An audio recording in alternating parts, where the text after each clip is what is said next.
Hello, my name is Helen Bowell.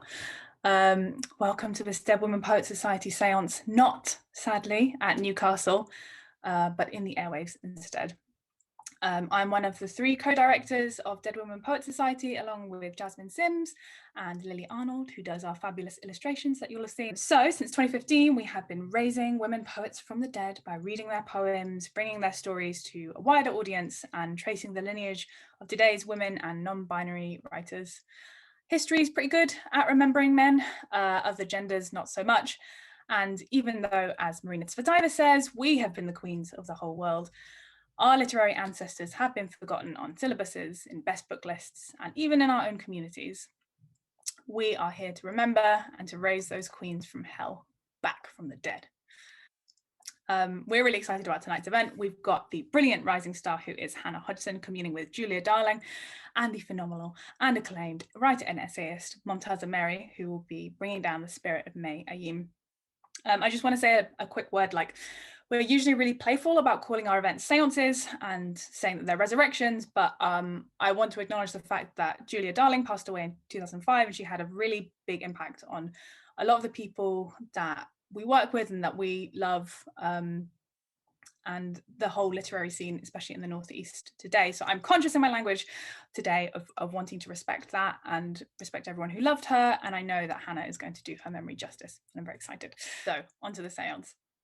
I am delighted to introduce our first poet. Hannah Hodgson is a poet with life-limiting illness. Her work has been published by the Poetry Society, Teen Vogue, and Poetry Salzburg, amongst others. She is the recipient of a 2020 Northern Writers Award for Poetry. Her first poetry pamphlet, Dear Body, came out in 2018, and her second pamphlet, Where I'd Watch Plastic Trees Not Grow, was oh my goodness, I'm so sorry, Hannah. And a second pamphlet, Where I'd Watch Plastic Trees Not Grow, was published with Verve Press 2 months ago, and it's phenomenal, which is why I'm stumbling over my words, because I'm overawed with how good it is. Please give a very warm welcome to the wonderful and the talented Hannah Hodgson. Yay! Thank you. I almost didn't go with that title because I was talking to the publisher and they were like, it's quite a long hashtag. And I was like, yeah, it is. Anyway, so as Helen was saying, in 2015, I was diagnosed with a life-limiting illness. It took me a long while and a lot of research to find a poet that wrote about living with a serious, concrete, existential threat as I viewed it, with dark comedy and light. Many well-established poets who have had poetic careers and after their demise, broody death poems are published posthumously. Of course, these poems are essential, but for those whose conditions stretch out alongside them for years and years and years, there comes a second stage with life and writing.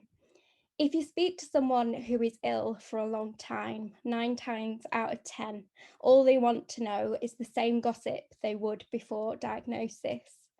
There's this fear around the seriously ill and dying because it's thought that all we do is spout these beautifully wise and all-knowing phrases as seen on soaps.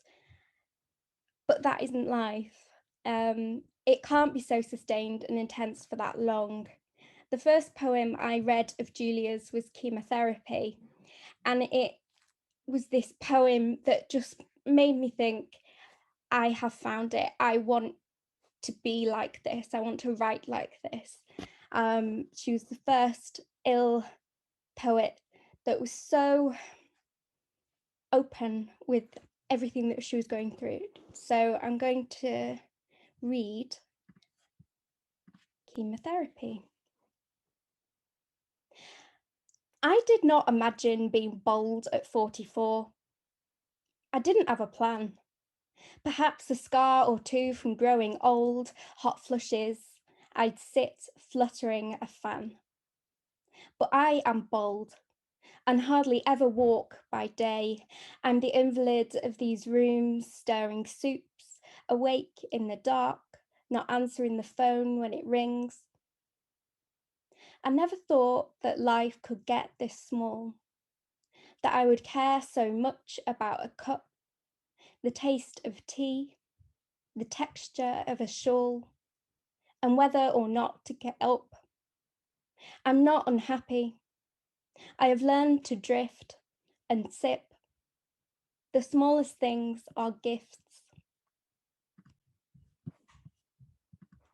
Julia was a pioneer in that she made the space around her poems for serious conversations, but within them there is something that you can relate to, whether healthy or ill, or enlightened, as she put in one of her books. She used simple language within both the poetic and medical fields. This is something which is really rare. To have those two things together in the voice of every woman was groundbreaking.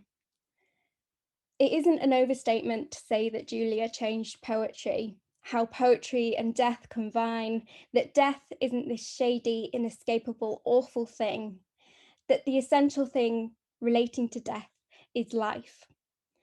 This is a poem for Julia by Jackie Kay, who's the outgoing Scottish Macca and one of Julia's best friends.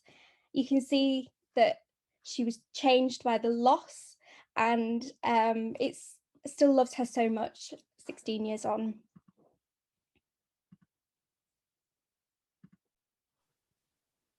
Darling. You might forget the exact sound of her voice or how her face looked when sleeping.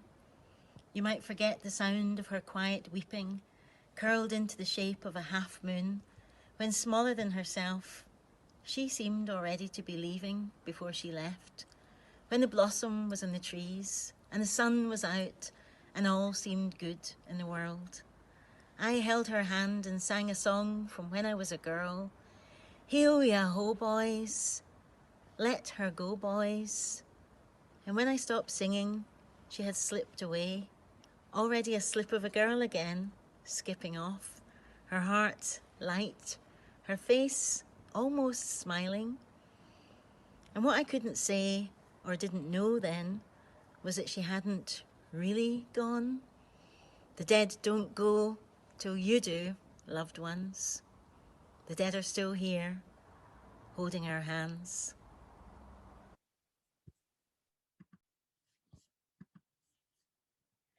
People are alive for as long as we animate them, and I think nights like this highlight that. There's a focus within bookshops and festivals around living poets. It's rare that we gather around the work of dead women poets. Those closing lines also hide the secret that worries the ill. That our books grow older and the poetry world, rightly in some senses, moves on and changes.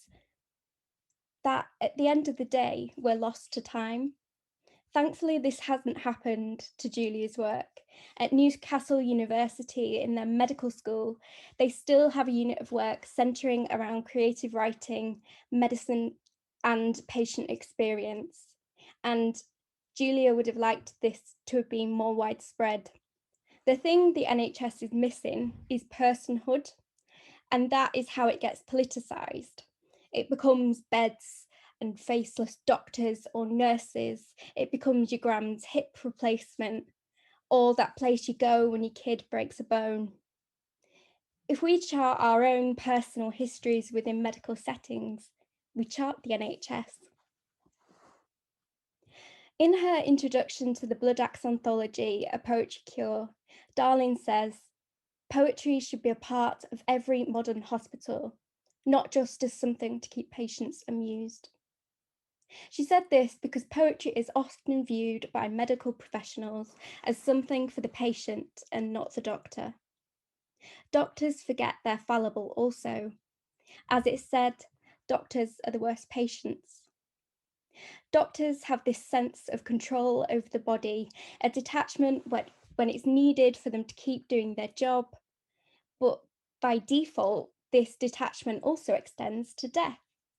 It becomes all medical terms and something that probably won't happen to them today, so they'll keep it at arm's length. Poetry is needed because, as Julia went on to write, We can use this new vocabulary to communicate what our pain is like to others. For doctors, this can be incredibly helpful. So much can be lost or misunderstood in the medical consultation, and often doctors and patients cannot find a language to communicate effectively with each other. Poetry is the missing link between the two. A good poem, as with Julia's, is exact in its imagery, explicit in exactly how you feel after reading it. In the business of the hospital world, a 20-minute appointment can be waited upon for over a year by the patient. But for the doctor, that's 20 minutes, just 20 minutes of the day they're living, not a period of time that will impact their every waking moment. As Julia says, the language of medicine is very cliche.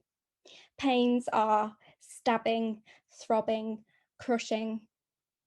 But unless that doctor has felt your exact pain, how can you convince them that that pain needs medicating? That is true. It is truly unstable to live like this. The nuance of the poetic image may go some way towards giving us an answer. In the same introduction, Julia wrote, "Understanding and working with the craft of poetry frees us from the emotional glare of the situation and lessens our fears. Eventually, you have a poem that you can carry around with you, that has the pleasing form of a well-made object, which can communicate itself to others without frightening them off." If your family is anything like mine, emotion is held at arm's length. This is why I think Julia's work should always be held in mind. Poets who haven't lived alongside death for many years are still frightened of it as a concept. Health can change really quickly, and if Julia's words get to you while you're healthy, they expand in your mind like a proving draw. When your life is threatened by illness, her words have risen in the back there, ready for you. Because someday all of us will encounter these things, no matter how nimble you are right now. Julia said, "I would like to see more poets in residence in the health system, more poetry books in waiting rooms, more poems on the walls, more training in creative writing for doctors, and more poems printed on primary care leaflets." Weeks before her death, she launched a poetry box which contained postcards, poems, games for the seriously ill while in hospital, and very tellingly, a postcard which read, "I know my body better than you do." It is a basic understanding around death and pain which we're lacking. Death is a taboo. Go on about death too much and you're labelled maudlin or depressed. But if we turn this around, as Julia does, to the only other thing we experience, birth, it is an assumed elation which surrounds this event. We talk about our best friend's sister's mate that's gone through it, whether they had a C-section, the dreaded postpartum bleeding, and how nursing staff dealt with her. This is a community surrounding birth that also needs to surround death. Writing about death, what you'd like from death, putting those things on paper doesn't place a hex on you because you've talked about them. It's just words, sticks and stones and all that. I spoke to one of Julia's writing friends, Amanda Dalton, and she said that Julia used to talk about her body being somehow separate from her. She saw it sometimes as almost a separate thing. It was not the whole her. In my personal experience, I worry about my whole personality being death. But I don't carry death with me every second, just as Julia didn't. We get death out of our system and onto the page. The pen filtrates the blood somehow and allows you to carry on navigating the everyday. You have to separate yourself from your body. It's not something you have any control over. Yes, we might feel tired, but it's the body which takes us to that unconscious state. We can hold our breath for about a minute, but the body is there forcing a gasp out of you once you run out for air. When the body behaves, you're in a good marriage. The body and soul complement each other, but the body is a marriage you can never end. Separation isn't an option because leaving the house of the body is mutually assured destruction. So instead of dwelling on this terrible marriage, writing gives you the opportunity to air your grievances in a metaphorical marriage counsellor. Talking therapy doesn't physically change anything or the way you navigate the world, but it does let you air your grievances, your side of the tale, and concoct a plan of action. Finally, Amanda said that Julia had a brilliant system of dealing with people. She referred to people as either drains or radiators. When time is short, radiators are the only people you need. They deliver warmth, energy, and comfort. And illness or no illness, I think it's an impressive way to live. The main thing I want you to take away from this is BMJ, Be More Julia, as opposed to the BMJ standing for the British Medical Journal. Even though we never met and she died in 2005, I don't know where I'd be without Julia and her permission to write so openly about what I'm living through. I'm going to be reading 6 poems to close. The first of these will be by Julia and the second will be my response, and so on.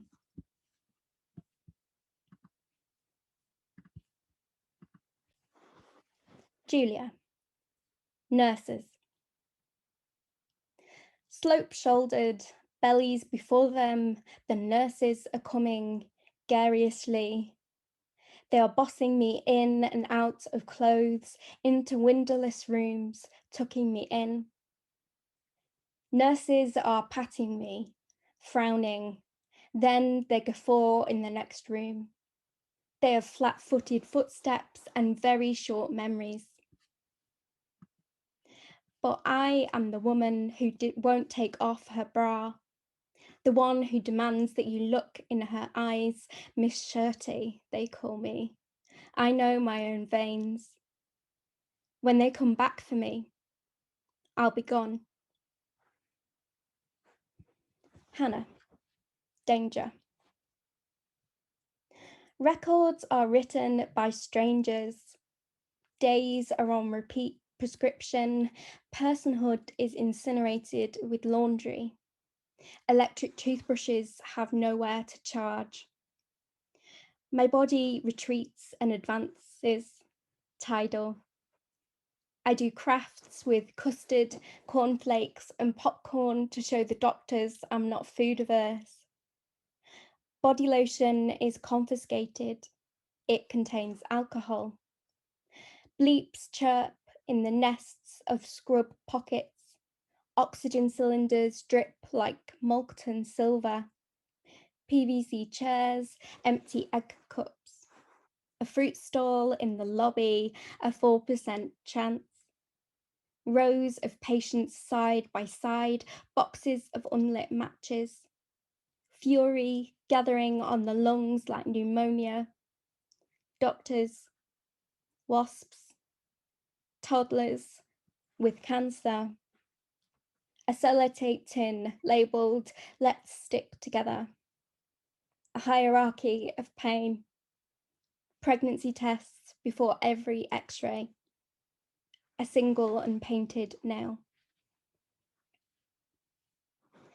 Julia. Coming out. 1.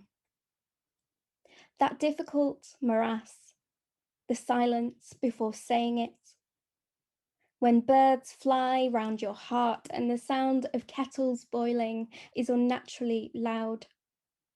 And you skirt around the kitchen, making odd noises like words. Knowing what you want to say is both unnecessary and vital. So that when you say it, if you say it, you grow wings and smile with both the corners of your mouth. 2. After I said it, there was a quietness, a bereavement, a sullen holding back of hands. You said, "Ah, well, shall we go to Bainbridge's then?" I said, "Perhaps flowers would be in order." But you were dwelling on difficult aunts who had the sense to be spinsters. 3 years on, I still hang on your words. Ask me how she is. Ask me if we're well. Do you know we still sleep in the same bed? And what I said in 1991 still holds, was not a phrase. My ex-husband is fine, I think. I saw him yesterday for coffee, and yes, we're as friendly as ever. But she is the flame that won't go out. Ask me how she is. Ask me if we're well. Hannah. The whole street is standing by. In the floorboards below Jane Austen's house, there was a gun. It's an exhibit now, and this is a metaphor about pain, how we hide it for historians to uncover. My next door neighbours are dying, one of brain cancer and the other lung. Illness is the thing beneath the floorboards on this street. The palliative care team visits 3 houses in a row. My mother cries as she closes our curtains as the doctor leaves. Nobody here is allowed to grieve. Misery blooms in the silence between houses, like empty gardens, we're all infested with weeds. And finally, Julia. Entreaty. Don't let me die in a hospital bed, where death will be deathly, where death will be dead. Place me on white cushions with well-placed lights, and let death descend in the day, not at night. Let death be elegant, let death be sweet, let death wear a ball gown, have silver feet.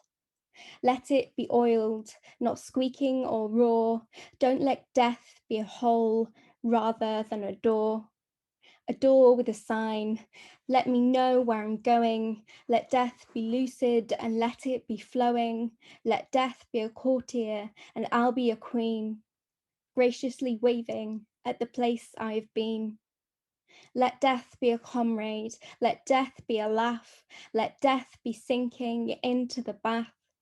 Let all my friends say, after I've gone, she certainly knew how to die, that one. Hannah, Queen of Hearts.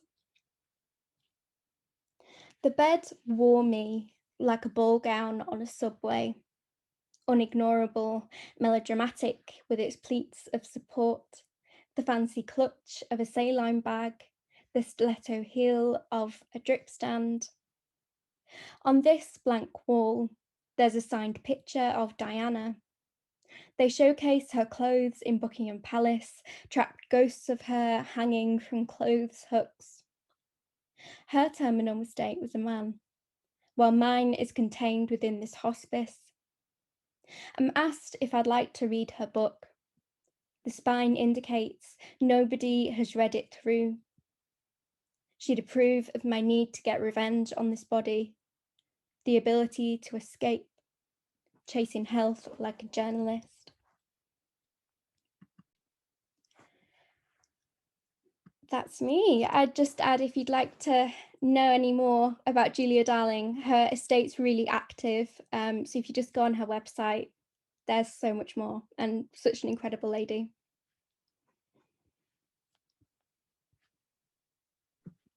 Thank you so much, Hannah. Wow, that was phenomenal. Yeah, what you said about right at the start about how festivals obviously program and talk about living contemporary poets when nobody talks about dead poets. That's exactly the idea that Jasmine had that started off this whole project. And I think Julia Darling is kind of, and your story with her is exactly the kind of legacy that we are hoping to trace with this. So thank you so much. And I will be starting the hashtag BMJ after this. So everyone look out for that. The kind of amazing thing about Zoom, such nice comments. The amazing thing about Zoom is that you can now, you're at your laptop. After this, you can immediately go and look her up and read more of her poems. Jazz is going to drop a few links in the chat about Julia, where you can find out more about her, and also Hannah. So I mentioned that Hannah just brought out her second pamphlet, which is amazing, and talks about her experience in hospitals, dealing with very similar themes. So if you enjoyed this, do go and order yourself one of Hannah's brilliant pamphlets. Free postage. I know that we're not at an event where you can just go and peruse our merch table in the interval, but free postage basically means it's like picking up an event, so you've no excuse. But one promo, apart from all of this background that I spent half an hour putting together for you all, you may have seen that we recently published a new zine called Resistance, which is fundraising for Sisters Uncut. Sisters Uncut do vital work to work against cuts to domestic violence services in the UK. They're currently heading up the Kill the Bill movement, fighting against the government's increase in police powers and reducing our right to protest. And we're fundraising for them. So the zine includes, here you go, here's Jazz holding up, holding up the zine. Get the zine with the poems. It's got dozens of poems. It's got illustrations. It's got artwork. It came from an open call with you guys. It's beautifully illustrated. All the colors in the rainbow. That's not true. I think it's just red and black. But copies are £6 or £10 if you want to donate even more. And all of the profits go to Sisters Uncut. You can order a copy through our shop. I'm going to drop the link in the chat now. So that's our little self promo at the start of the event. And the only other thing to say is thank you to all of our partners who have continued to support us during the Panny D, especially to the Poetry Society, who are lending us their Zoom account.